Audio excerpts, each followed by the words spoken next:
Welcome to USA Global TV and Radio, where our mission is to provide education, entertainment, hope, and inspiration. USA Global TV and Radio connects you with experts and audiences all around the world every single day to help you succeed in business and to live a richer life. Visit us at usaglobaltv.com to learn about career and life-changing training and mentoring programs like the Listening Mentor. Subscribe to our newsletter to stay informed about our special programs and offers. Discover how you can become a guest on one of our shows or a host or producer of a USA Global TV and Radio show of your very own. That's USA Global TV and Radio, where the doctor is always in.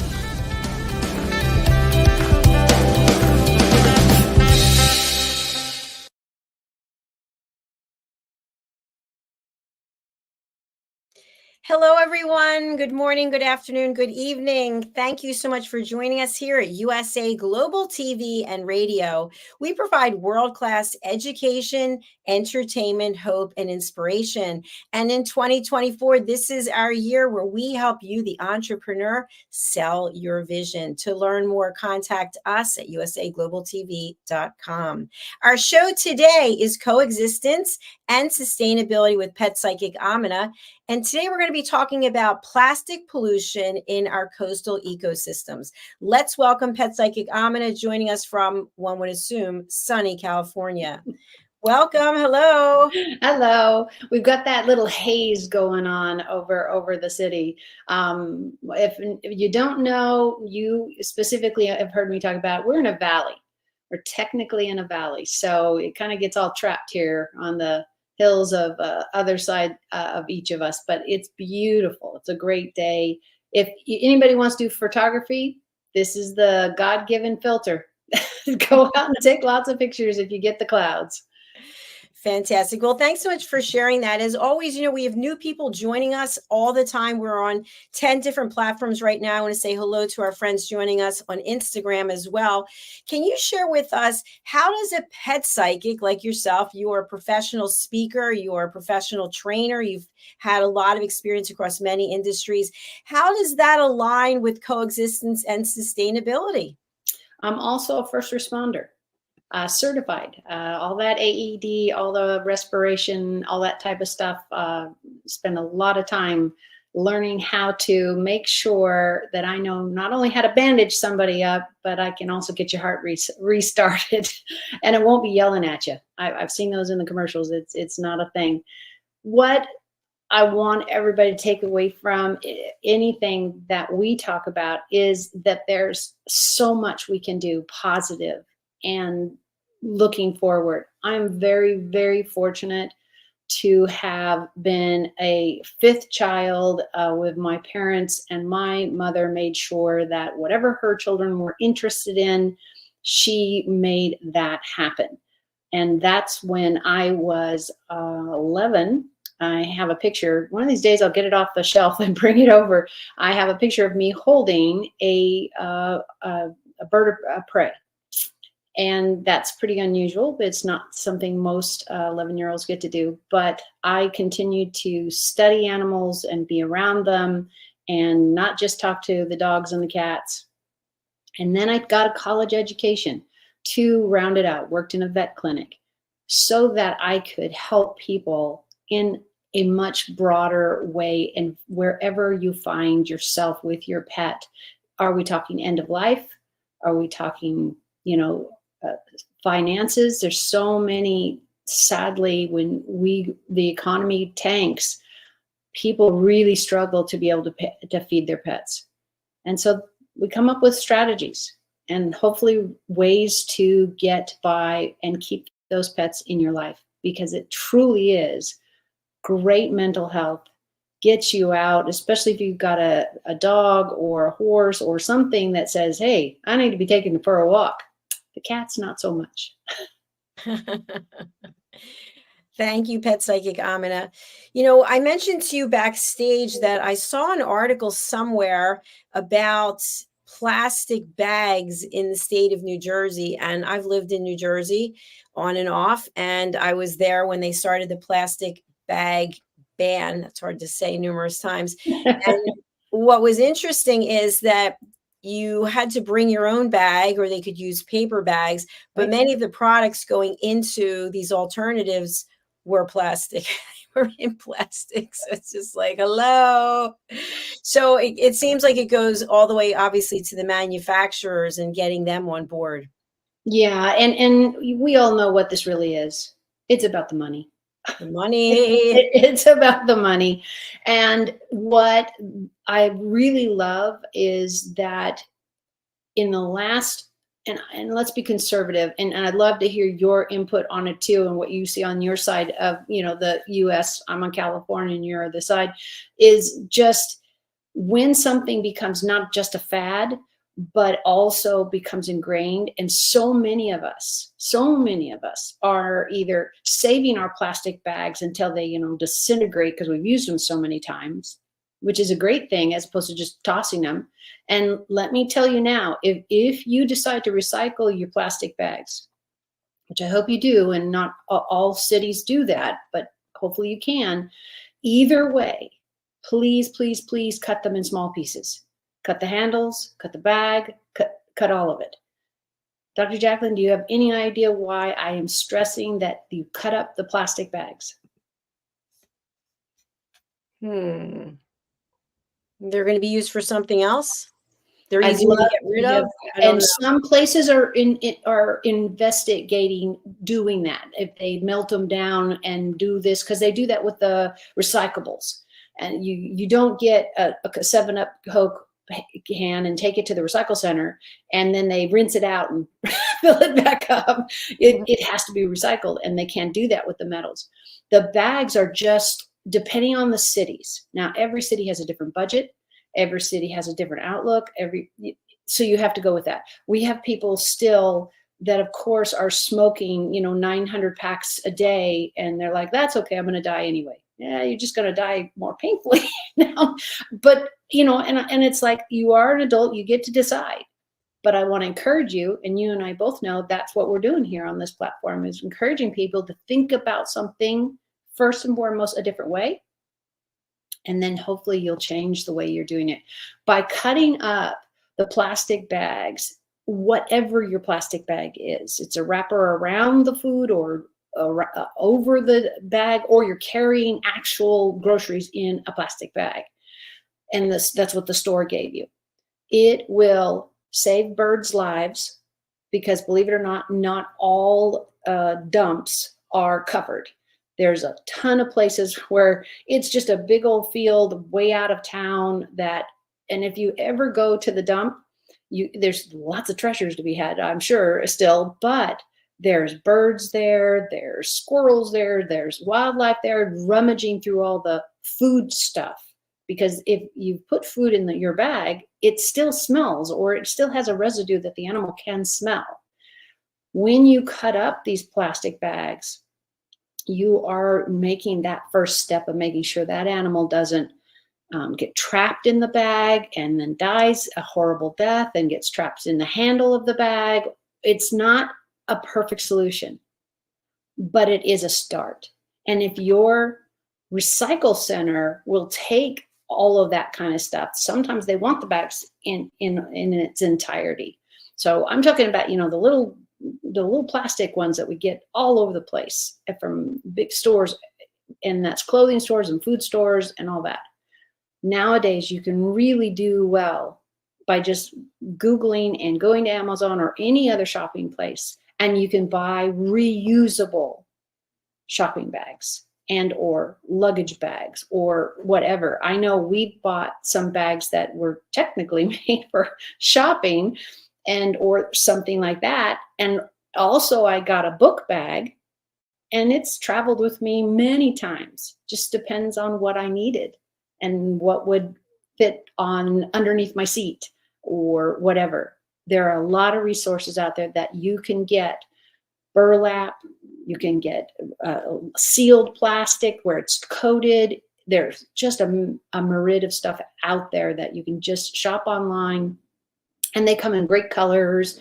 I know when my kids and I were swimming a lot, It had the bag where you carried all the wet towels. So it had to survive the water. Anyways, there's just so many choices now. There absolutely are. And as you mentioned, our role here is to provide education. There's no judgment. People are going to do what it is they're going to do. Something that you said to me, maybe it was a year ago, really resonated with me. My mother used to drink a lot of Coca-Cola. That was her go-to. And the Coke came in those plastic rings. I don't even know what they're called. Right. And share the story about where that ended up and how it affected a creature. Wow. Yeah. Let's see. You fill in the spots for me because I know which one you're talking about. I don't know if I'll remember all the details. What happened is these are the days where it's all just dumped into landfills. Landfills, at some point, they bring a bulldozer a lot of times and they'll cover it with dirt. But that doesn't happen every day necessarily or every moment. There is a 6-pack of those rings. So what we really beg everybody to do is cut them, because what we have seen and found, and you can look at this on the internet, nothing I don't think ever dies on the internet as far as what you can research. We have seen, especially wildlife. You see seagulls who are very, very versed on all the trash we leave behind. They are everywhere. So seagulls and dolphins and everything in between, cats, dogs, whatever, but I'm talking wildlife specifically right now. And that is one of the most painful things to watch, that animal die slowly. Because for the birds and the smaller animals, squirrels and such, they get that ring lots of times stuck around their neck. And they walk around like that. And then eventually their neck gets swollen and or something else happens and they get hooked up onto a tree, a branch, whatever. And they have an excruciating slow death. So imagine you're suffocating. I don't know about you. I've been places where I'm like, oh, wait a minute, this is too suffocating for me. I'm too close to the wall, or I got a blanket in my face and I got to get it off. And I don't know that anybody, unless you've been through it, can imagine the pain that animal's going through for weeks or months before they actually die. It's definitely very painful and it's very sad. And I think what we don't really take into consideration, I'm going to give an example that is not the same, but I think people can relate to it. When you are on the highway and the traffic is backed up because there's an accident, it could be backed up for miles. Right. So that accident takes place at one place, and then there's all this ripple effect that impacts the flow of traffic on both sides for a very long time. But we don't realize it if we're the first car, the second car. The further we get away, it's kind of like, so my point is this, that we have our trash, we have whatever products we're using in our home, and we decide we don't need it anymore, we're done using it, and then we just go, oh yeah, just throw it in the can, or I'll throw it here, I'll leave it on the sidewalk. You're going to take it out. If you drop it, it blows away. I just saw this the other day. I finally got my car washed, by the way, for the first time in 6 months, I'm embarrassed to say, because it's wastewater. I think it's just a waste of time, but I do know that you have to take care of your car. And there were some napkins in there that I was saving, and the guy at the car wash took them out and he just threw them in the wind. And I was just like, that's illegal. That literally is illegal in every state. Crazy. I don't know what he was doing. Did you ask him if he needed a head inner, check? No, there were a lot of people. I was kind of just shocked. Right in front of you? Right in front of me. I don't know. Wow, that's a lot of cheek. But so I don't even think that he realized that they're just going to start flying. He doesn't care. He doesn't care. Yeah, it was. I think we realize, because there's so many shows and notices by everything. Please put, how many times you get a little flyer or something as a picture of a trash can and you putting something in the trash. They got pictures on the trash cans, and I don't think it's still working. But again, this is us showing that me, myself, and I are the only thing important, and I don't want to deal with these napkins, so I'm just gonna Oh, they'll blow somewhere. Somewhere, where do you think somewhere is? I hope it's your house, because that's what you just, oh, they'll biodegrade. Yeah, in 6 months, maybe, depending on what it is. Wow, I would have died. I would have died, and you're right. I would have wanted so badly to go up and say something to him. It was like nothing I've ever seen. I just, woo, there we go. Let's just throw our, and there's nothing wrong with those napkins. They were actually brown. They've been recycled. And I was saving them because my mom and I got them. I don't know where we went. And then all of a sudden they were out of the car, and that was the end of that. So people don't really think about what it is they're doing and how it's going to impact. Imagine if every single person did that. Even one napkin, everybody, like in one day, and there's just only 20 people at that thing. Or you go to a concert and you see all the crap, all the Cokes and Yes. whatever on the seats. And I'm thinking, you know how many trash cans these big events put out, and they actually rent them, because and again, the job I had and did events all the time. And it's just shocking to see the garbage left behind purposely. They literally, ate half the hamburger or whatever, walked away and say, oh, somebody will pick it up. Okay, what's somebody's name? What hours do they work? Because I haven't met that one. Who is somebody? It's always somebody else. Well, guess what? If you decide to have children, please don't. If you're going to pollute too much, you might probably just send that on to your kids. Because as children, we learn from our environment. We will learn from the people we're nearby, all that type of stuff, with a little bit of caveat of room for other things. But if one person literally picked up one napkin a day, everybody doing something like that, can you imagine how clean the world would be, and how many animals would be thriving, and plants would be blooming, and weather wouldn't be global warming?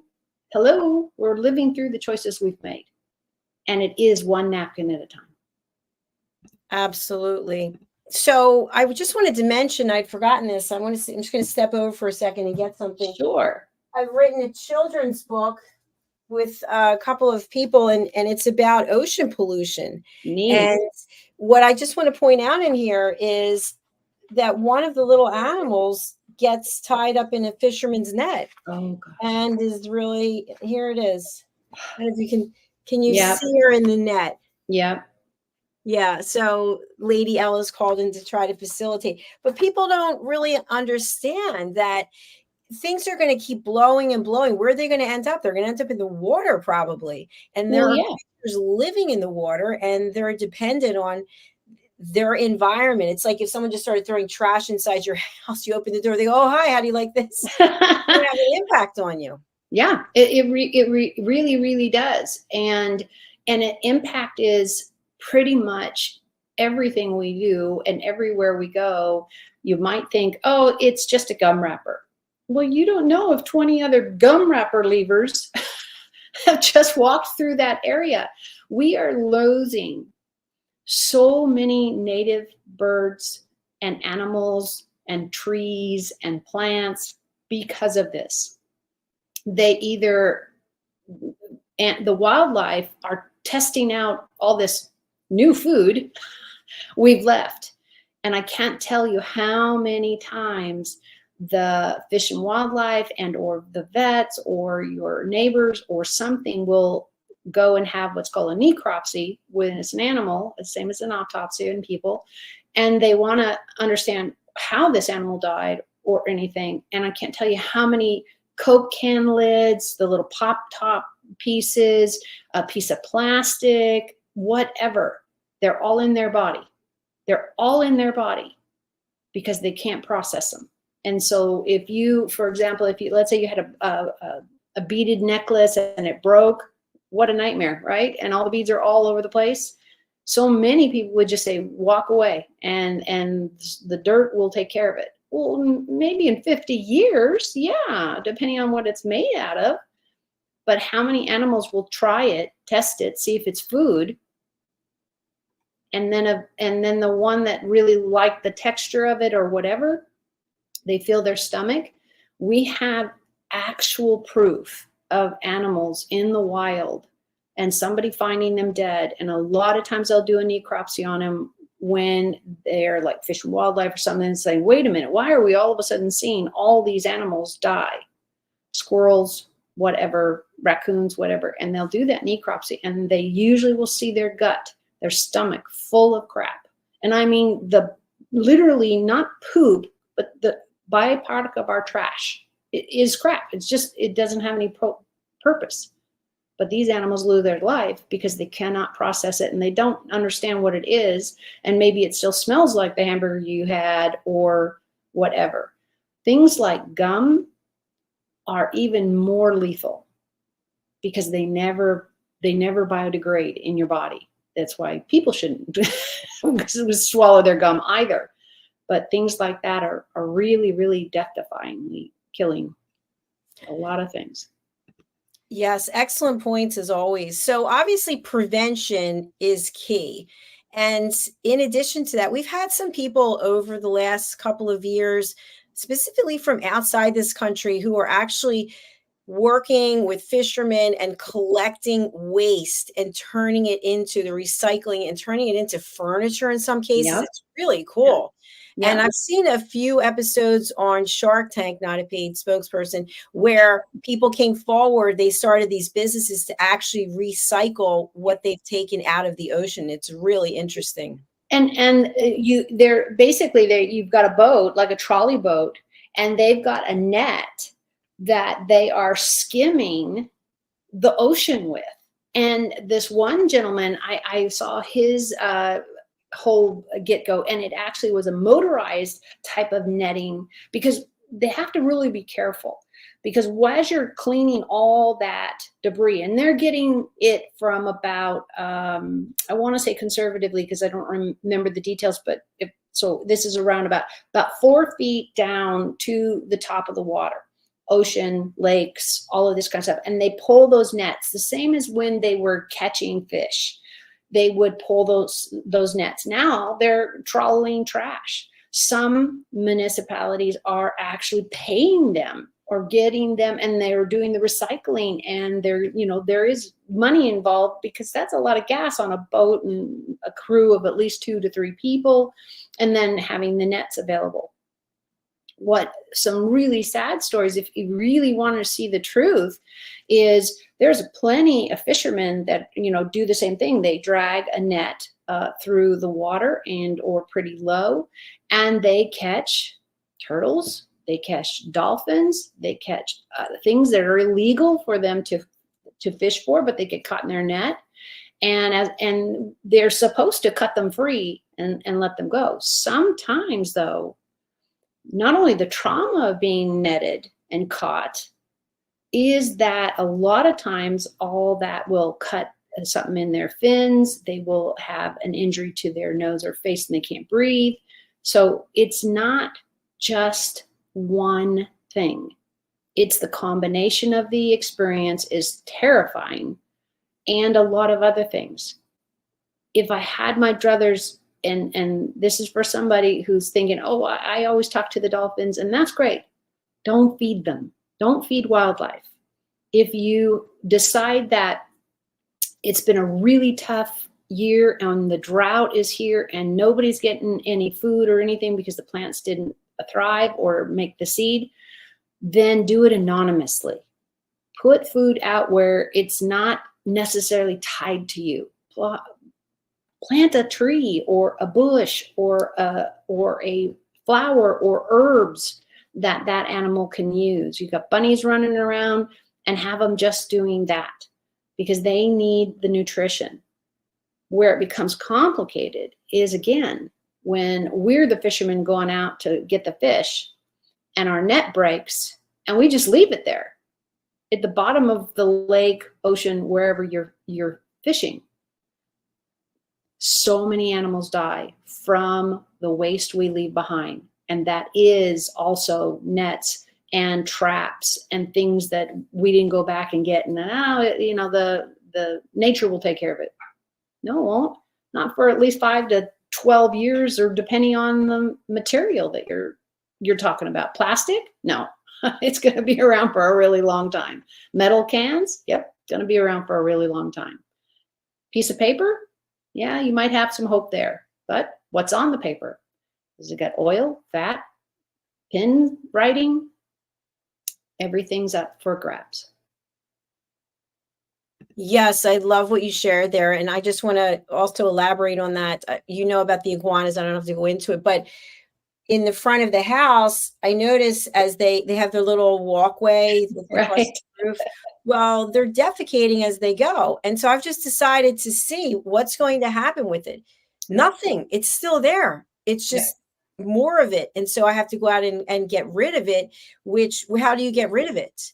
You know, that's another thing. Yeah, and for what the animal you're talking about, and the same is true. Sorry, itchy nose. And those types of things, you really, I would really suggest is, now yours is a lot more slushy and gooey, and if I remember iguana poo, it's kind of juicy, like birds. So you can't necessarily use a scoop. And that would be really great. I don't know if it would work with your plants as far as the topography you have and the weather you have. So have you looked into hosing it down every day? I mean, yeah, it's a lot of work, but it's better than stepping in it, I guess. Have you tried any of those? Well, now that you're bringing it up, I have seen the iguana poo, but this does not look like that. So it must be some other creature because it is solid. But the point is, the sun's not beating on it and it's breaking up and disappearing. It's still sitting there.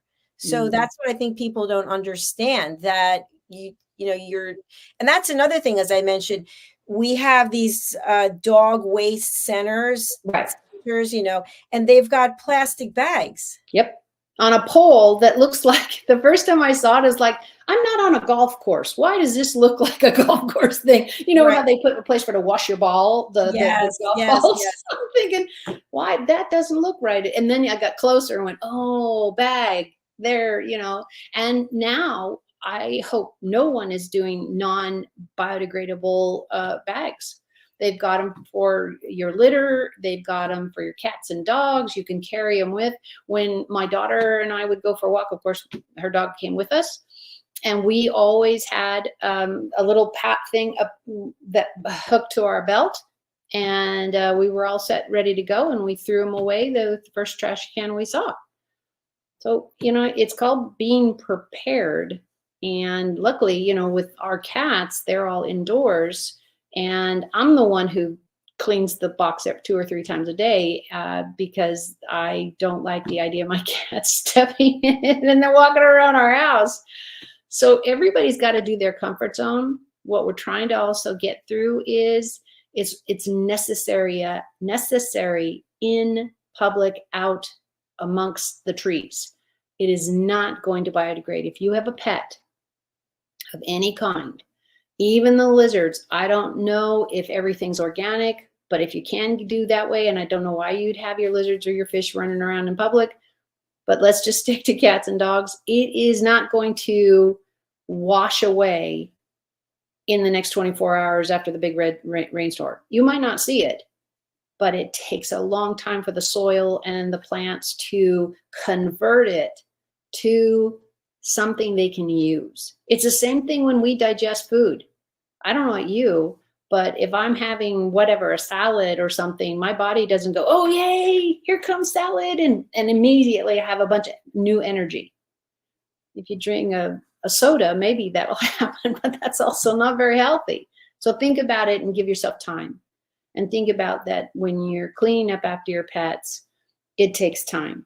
So get biodegradable bags. See if you can at least, at the very least, pick it up and add it to your trash. And if not, just try to, the cleaner we all eat, the cleaner we all will have our pets eating, the feces and their skin and their hair and their health will follow. For sure. Yeah, I wanted to mention that I read another article about wearing shoes in the house. And I know I don't wear them in the house. You don't wear them in the house. But what is basically being carried into the house is E. coli from feces.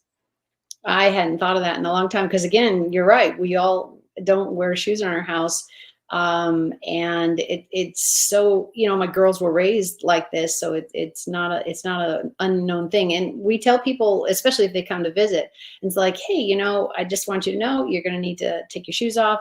And why I recommend, let people know, because some people have funguses or they have shyness, or I don't know, you ran out and the only pair of socks that were clean had a hole in them. Or your toenails are a nightmare. You don't exactly. take them. And you haven't cut them since 1912, Right. and you were born on 1913 or something. You know what else? And I have to say, this probably was me years ago, but not now. I loved my shoe collection, and part of the outfit was the shoes. And you go to someone's house, and it'd be like, "Oh, take off your shoes." No. What about my? What about my look? And now I'm always in socks, always. Yeah. Well, and we find out as we age that is like, yeah, that's just not worth being uncomfortable. And I tried that because I was in 4-H, and we were modeling, making clothes and sewing things, and then modeling. And my mom had me doing that from the time I was about 4, and doing a couple other things for some stores. So I understand, okay, I'm now dressed for this occasion and this occasion, and I look like this. But at some point you go, can I just wear shorts and some flip-flops? And they're like, no, no, because you have to do all this. So accommodating, why I give so many possibilities of ways to comfortably do all of this. What we know about humanity is if you don't make it simple, nobody's going to do it. And recycling today is seriously simple. They have places that'll come, I know here in California, they will come and get your recycles, especially if you're elderly and that type of stuff. Some of the clubs will use that as a fundraiser. If you can't get the cans to them, they'll come get it from you. So look into these things. If you're like, oh, but I'm never going to take it to the recycle center, but your neighbor might. If one of my neighbors came up and said, you know what, I see that you collect recyclables, because I have a big giant can. Now it's covered, but I'm sure if somebody bothered to pay attention, they would see me dumping a bunch of aluminum cans in there. So if somebody came up to me and said, hey, I don't mind recycling all these, I just don't want anything to do with taking them to the recycle center, I'm already going. I'd be glad to do it. So don't be afraid to ask your neighbors about, hey, do you recycle? I don't know how they do it. I don't know where it is. And, or would you like my recycles? There's a bunch of nickels. Somebody's getting it back, and we're all getting it recycled. Now, on the other side, I want to make sure I address this because somebody's going to have thought of it. The recycle centers are not what I was hoping that they were, in the God level of they're doing the right thing and they're getting it recycled. But recycle centers are still struggling. From what I understand, at least from my state, is they are not actually recycling still 100%. We get it to them, they sort it. But from what I understand, there's still a lot of bureaucracy, and not everything is actually getting recycled the way it should. So we've got things to do. But can you imagine if all of us start recycling? Guess what happens? Change comes faster. If everybody decides that they don't like people smoking inside, and Dr. Jacalyn, you and I know we've lived through this time. Neither of us smoke, and it's like, why do I have to go to this place, Because when I was growing up, you could go to the library and somebody could smoke, and you go to the doctor's office, they could smoke. Everybody did. It really drove me crazy because I couldn't stand the smell. Nowadays, you can't do any of that because things changed. People stopped smoking as much, or it was less acceptable.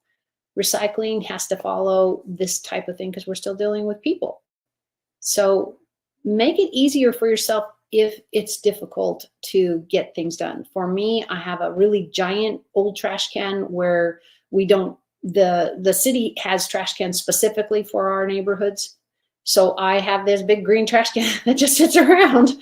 Well, I fill it with all the recycles, and it fits in the back of our car. the lid clamps down and stays locked in. And every time I fill that up in another container, it all goes to the recycle center. And then we do, my friends and I, or my daughter and I, we then like splurge on a expensive dinner or something like that we wouldn't normally do. And it's only me. My daughter's not, doesn't take that time to do that kind of thing. And that's okay. You only need one person to get the cans and have them picked up. It's really that simple. All nice and neat and a little bow, a little. I hope so, because you and I both know nobody's going to do it if it's difficult.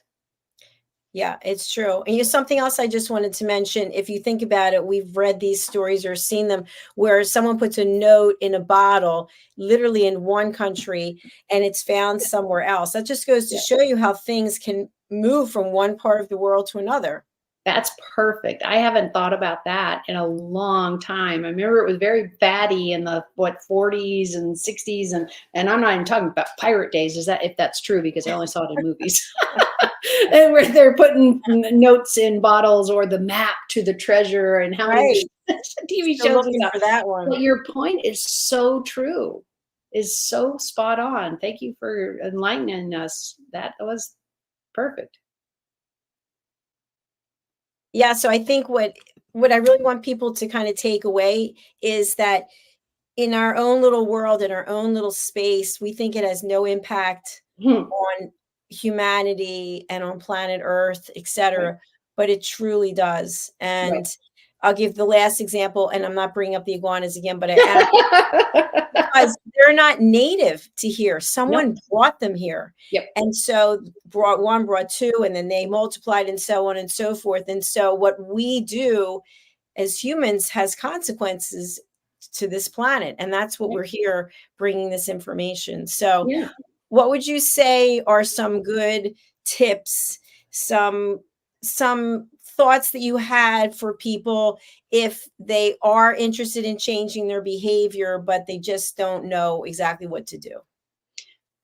I'm going to repeat what I've said is pretty much on anything you want to change. Let's say you want to eat more organic, but you don't like organic food, or you think you don't, or you haven't tried it all, or you wanted to learn to play piano, but you get tired. Whatever new thing you want to do, you want to go for more walks and start that with your health. Drink more water. Pick something. It's irrelevant to my example, I hope, is just try it. Do it once. If it's uncomfortable, if it's silly, or whatever negative feelings that you have about doing this thing or trying something new, just do it. Because it doesn't matter what everybody else thinks. Let's say you've always wanted to try mascara. I find it a pain in the butt to put on anymore. So I just don't bother with it anymore. But I went through plenty of years where I did. And would I go back? Maybe, if I was going to something fun. But what men out there don't understand is it's an art to not get it all over yourself. But that's practice. So if you want to start recycling, don't beat yourself up. If you want to make sure you don't throw any trash on the ground, great. Have a pocket that you can put it in. And as soon as you get near a trash can, you just throw it in the trash. I've done this hundreds of times. And it took me time in the beginning to go, okay, I'm not responsible for every single piece of trash. I do not need to pick it all up. And I tend to be a little overzealous sometimes. But start where you can be. Start and be kind to yourself, and know that starting a new thing, if that's drinking more water, taking longer walks, calling your mom on more than just Mother's Day, talking to your siblings more than on their birthdays, whatever the change that you feel is really positive in your life. And for me, picking up trash is part of that, because now I know that one piece of paper, which could have just fallen out of somebody's pocket. So I don't quantify about how the trash got there, because believe it or not, When the trash man comes and I see 5 of our neighbors, our garages face each other, so all our trash cans are out there, and there's trash floating from when the trash man dumped it. That's not his fault or her fault or the mechanism. Sometimes the wind is just heavy, but that also means that I'm going to go out and go pick it up because I don't want it to be there. We don't have to be responsible for everything. I'm trying to give you a broad look at the small things will become so vital to the animal that didn't choke on something that had food scraps on it. And God forbid it was made out of foil or something, and they got it choked down and it killed them. And it would have been a slow, horrible death. Birds eating things that aren't worms and things that aren't in nature. If you've never seen an animal eat human food on a regular basis, and I'm not talking about the organic stuff that's made for the dogs and all that, but wildlife, and their feathers, their fur, whatever, they look off. I've seen a wild animal actually look greasy, and we couldn't figure out why until I started being able to sit outside and then watch the animal while I was working or looking out the window, and found out he was dumpster diving, and he was always attracted to the fast food, the greasy stuff, the cheese, all of that kind of stuff. So it really, really helps if you have a lid on your trash. Does it sometimes blow away when the trash man puts it up in the big jar? Yeah, that's what I do. I go out when I go to put the trash can, hiccups, put it away. I also go pick up what it is. I put it in the trash or the recycle, go wash my hand, and on with my day. It's literally that simple, as long as we get out of our own heads. But don't beat yourself up if you want to start small. Start somewhere. Because can you imagine, Dr. Jacalyn, if we got 20 people and they all sent me a picture, I hope you do, bridgingworlds.us, and that's my website, and show me, and we all celebrate each other. I will put together a post with pictures of whatever you send me. It doesn't have to be of you. It could be your hand picking up litter, and you to give us this city and state, or at least the state, but I'd love to see everybody from all over. That would be so cool. And if you do this, if you pick up even one piece of trash and you send me a picture of you doing it, and I don't have to have a head, I can see your email or wherever it's coming from, I will give a 15-minute reading and help with training with your pet for free. That's amazing, Pet How's that? That's motivation. Yes, thank you. That's amazing. It's a great way to close out this episode. Thank you. We have your contact information, especially for people on the audio platforms who might be listening to this now or later. Please go to bridgingworlds.us and on Facebook, Bridging Worlds. You can also find Pet Psychic AMINAH on LinkedIn. So thank you again for being here. Thank you for sharing this space with me about plastic pollution and coastal ecosystems. We'll look forward to seeing you again next Friday, everyone. Absolutely. Go to our YouTube channel, USA Global TV and Radio, and subscribe. Bye. Absolutely. Now. Bye, Take care. everybody. Bye.